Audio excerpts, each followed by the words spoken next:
नमस्कार दोस्तों, आप सभी का स्वागत है। आज हम बात करने जा रहे हैं भारत के भविष्य की दिशा तय करने वाले एक बेहद महत्वपूर्ण दस्तावेज की, केंद्रीय बजट 2026-27 की।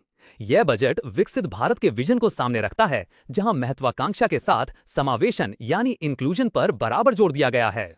इस बजट की सोच साफ है, भाषण से ज्यादा सुधार, उलझन से ज्यादा कार्रवाई और दिखावे से ज्यादा आम जनता।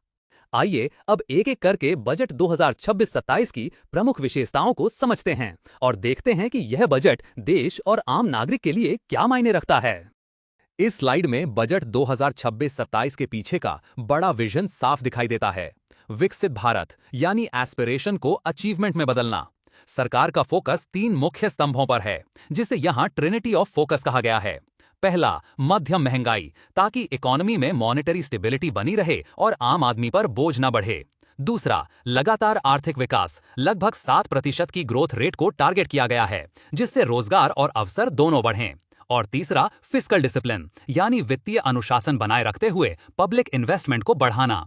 इसके साथ सरकार का संकल्प साफ है, तेज आर्थिक विकास, लेकिन सबका साथ सबका विकास के सिद्धांत के साथ।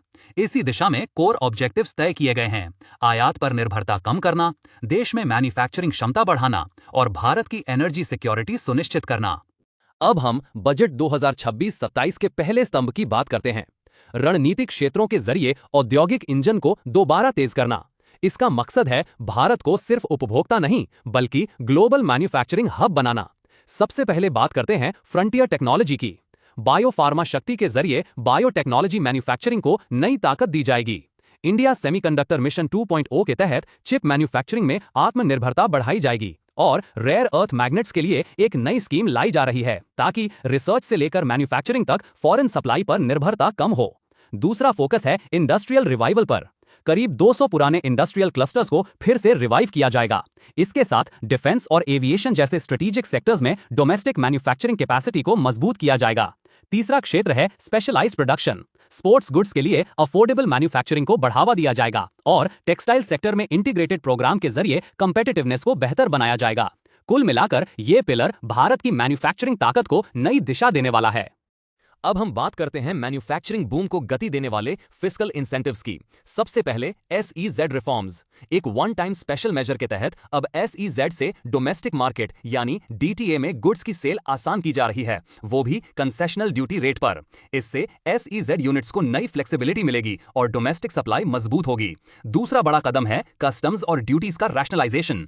क्रिटिकल मिनरल्स के प्रोसेसिंग से जुड़े कैपिटल गुड्स पर बेसिक कस्टम्स ड्यूटी में छूट दी गई है।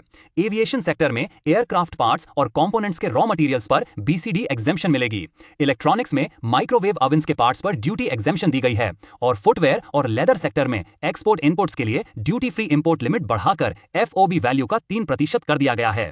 तीसरा फोकस है ट्रेड फैसिलिटेशन। ट्रस्टेड इंपोर्टर्स को रूटीन वेरिफिकेशन से राहत दी जाएगी, जिससे सप्लाई चेन्स तेज होंगी और इलेक्ट्रॉनिक सीलिंग के जरिए फैक्ट्री से सीधे शिप तक एक्सपोर्ट क्लियरेंस संभव होगा। कुल मिलाकर ये मेजर्स मैन्युफैक्चरिंग को सस्ता, तेज और कंपेटिटिव बनाने की दिशा में एक बड़ा कदम है।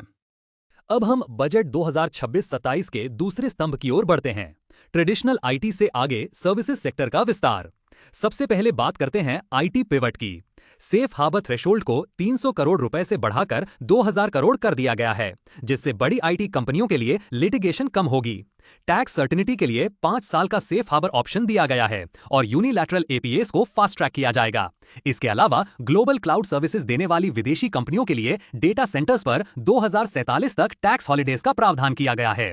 दूसरा बड़ा क्षेत्र है मेडिकल वैल्यू टूरिज्म। राज्यों को सपोर्ट किया जाएगा ताकि प्राइवेट पार्टनरशिप के साथ मेडिकल वैल्यू टूरिज्म के 5 हब्स विकसित किए जा सकें।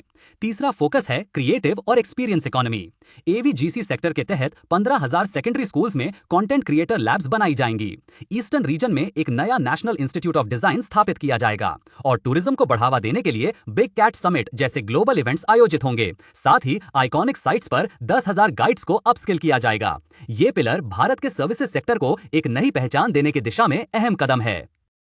अब हम उस सेक्टर की बात करते हैं जिसे भारतीय अर्थव्यवस्था की रीढ़ कहा जाता है, MSMEs। बजट 2026-27 का उद्देश्य है MSMEs को माइक्रो से माइटी बनने में मदद करना। सबसे पहले है financing growth. SME growth fund के तहत 10,000 करोड़ रुपए का डेडिकेटेड कॉर्पस बनाया गया है, जिससे एमएसएमईज को ग्रोथ कैपिटल मिलेगी। इसके साथ ही सेल्फ रिलायंट इंडिया फंड में 2,000 करोड़ रुपए का टॉप अप किया गया है। दूसरा बड़ा मुद्दा है लिक्विडिटी की समस्या। अब सेंट्रल पब्लिक सेक्टर एंटरप्राइजेस के लिए एमएसएमई से की जाने वाली सभी परचेजेस पर टीआरईडीएस का इस्तेमाल अनिवार्य होगा। इसके अलावा इनवॉइस डिस्काउंटिंग के लिए सीजीटीएमएसई के जरिए क्रेडिट गारंटी सपोर्ट दी जा रही है। तीसरा फोकस है कंप्लायंस सपोर्ट। टियर 2 और टियर 3 शहरों में कॉर्पोरेट मित्रास के जरिए एमएसएमईज को कंप्लायंस संभालने में मदद मिलेगी और एक्सपोर्ट्स को आसान बनाने के लिए करियर एक्सपोर्ट्स पर 10 लाख रुपए की वैल्यू कैप हटा दी गई है। कुल मिलाकर ये स्लाइड दिखाती है कि सरकार एमएसएमईज को ग्रो करने, कैश फ्लो सुधारने और एक्सपोर्ट्स तक पहुंचने के लिए सीरियस है। अब हम बजट 2026-27 के तीसरे स्तंभ की बात करते हैं, इंफ्रास्ट्रक्चर और लॉजिस्टिक्स यानी कॉमर्स की धमनियों को मजबूत करना। सबसे पहले है स्ट्रेटेजिक कॉरिडोर्स। पूर्वोदया इनिशिएटिव के तहत integrated east coast industrial corridor का विकास किया जाएगा। इसके साथ डेडिकेटेड फ्रेट कॉरिडोर्स पर नए रेल लाइंस बिछाए जाएंगे, जो डांकुनी से लेकर सूरत तक पूर्व और पश्चिम भारत को जोड़ेंगे। दूसरा बड़ा फोकस है मैरीटाइम और इनलैंड वाटरवेज।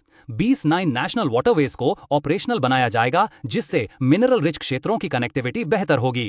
कोस्टल कार्गो के जरिए शिपिंग का शेयर 2047 तक 6% से बढ़ाकर 12% करने का लक्ष्य है। इसके अलावा इनलैंड वाटरवेज के लिए शिप रिपेयर इकोसिस्टम भी विकसित किया जाएगा। तीसरा पहलू है फाइनेंशियल सपोर्ट।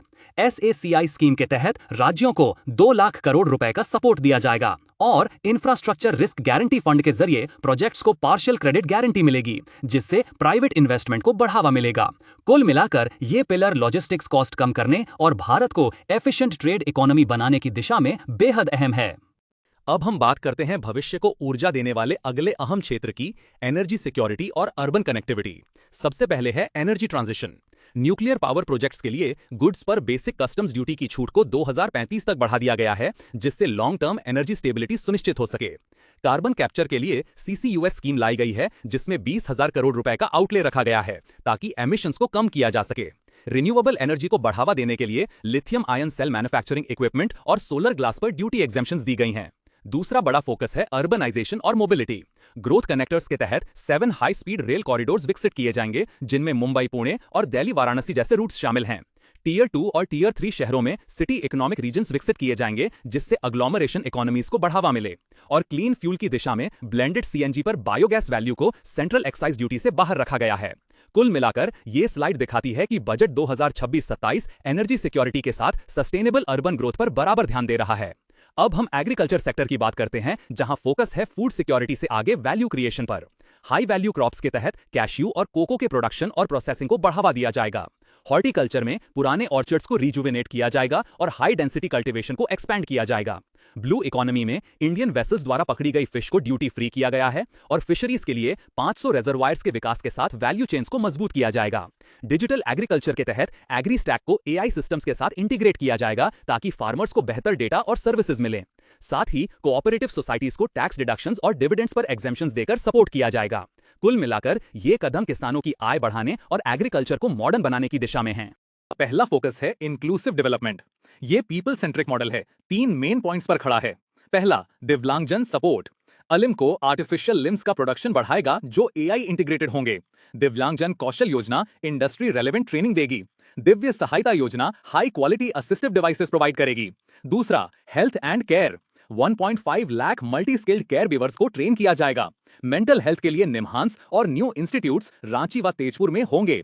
आयुष के लिए 3 knew all India Ayurveda institutes खुलेंगे। तीसरा, youth and education. Her district में स्टेम हॉस्टल्स में गर्ल्स को एडमिशन मिलेगा। She marts self help groups को रिटेल आउटलेट्स देगा। विमेन एम्पावरमेंट के लिए ये मेजर स्टेप है। ये बजट सभी सेक्शंस को साथ ले जाने का कमिटमेंट है। दूसरा मेजर फोकस है ट्रस्ट बेस्ड गवर्नेंस। बिजनेस के लिए फ्रिक्शन कम करना, यही मेन थीम है। पहला section, ease of doing business. Trusted importers के लिए ऑटोमेटेड ग्रीन चैनल आएगा। एईओ यानी ऑथराइज्ड इकोनॉमिक ऑपरेटर्स को ड्यूटी डिफरमेंट पीरियड बढ़ाई गई 2/3 एईओ के लिए 30 दिन तक। सीआईएस यानी कस्टम्स इंटीग्रेटेड सिस्टम 2 साल में फुली रोल आउट होगा, मतलब कस्टम्स प्रोसेस अब सुपर स्मूथ हो जाएगा। दूसरा सेक्शन, डीक्रिमिनलाइजेशन। अकाउंट्स बुक्स न मिलना अब क्रिमिनल ऑफेंस नहीं रहेगा। टीडीएस फेलियर के स्पेसिफिक केसेस में डीक्रिमिनलाइजेशन होगा। ऑनेस्ट बिजनेसेस को हैरासमेंट से बचाया जाएगा। तीसरा section, dispute resolution. Honest tax payers dispute settle कर सकते हैं एक्स्ट्रा अमाउंट देकर। एडवांस रूलिंग्स की वैलिडिटी बढ़ाई गई 3 से 5 साल तक। लॉन्ग टर्म सर्टेनिटी बिजनेसेस को मिलेगी। ये रिफॉर्म्स बिजनेस कॉन्फिडेंस बूस्ट करेंगे। ईज ऑफ डूइंग बिजनेस में इंडिया को टॉप रैंकिंग मिलेगी। बजट का कोर है फिस्कल रिस्पॉन्सिबिलिटी। ये चार्ट देखिए, फिस्कल डेफिसिट ट्रेजेक्टरी। 2024 में फिस्कल डेफिसिट था 6.5% जीडीपी का। FY26 एस्टीमेट है 4.3%, मतलब 2.2% reduction.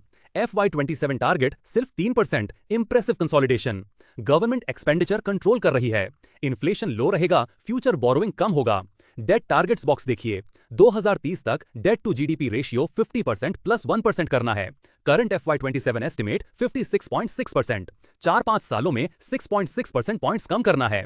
Federal structure reforms, 16th finance commission recommendations accept. States को वर्टिकल डेवोल्यूशन शेयर 41% रिटेन रहेगा। Finance commission grants 1.4 lakh crore provisioned. Clear road map है फिस्कल कंसोलिडेशन का। India की इकोनॉमी स्ट्रॉन्ग फाउंडेशन पर चल रही है। बजट 2026-27 केवल नंबर्स नहीं, एक विजन है। विकसित भारत 2047 का कंप्लीट रोड मैप है। 3 मेन पिलर्स पर यह विजन खड़ा है। पहला, foundation strong public capex. Infrastructure और फाइनेंशियल रिफॉर्म्स स्ट्रॉन्ग फाउंडेशन बनाएंगे। Roads, railways, ports, energy, communication सब स्ट्रॉन्ग होंगे। बैंक्स, इंश्योरेंस, कैपिटल मार्केट्स भी रोबस्ट होंगे। बिना स्ट्रॉन्ग नींव के कोई भी डेवलपमेंट सस्टेनेबल नहीं। दूसरा, engines, manufacturing and services. Manufacturing renaissance, make in India next level. Electronics, automobiles, textiles, pharma सब ग्रो करेंगे। सर्विसेज में IT, finance, health care, parallel development her district में इंप्लीमेंटेशन होगी। तीसरा, गोल डेवलप्ड इंडिया 2047। 1.4 बिलियन इंडियंस की aspirations fulfil करनी है। Rapid growth, inclusive growth, sustainable growth, ये एक संकल्प है, प्लेज सभी भारतीयों का। 2047 तक डेवलप्ड नेशन बनना है। ये बजट एक प्रॉमिस है, 1.4 बिलियन ड्रीम्स को रियलिटी बनाना है।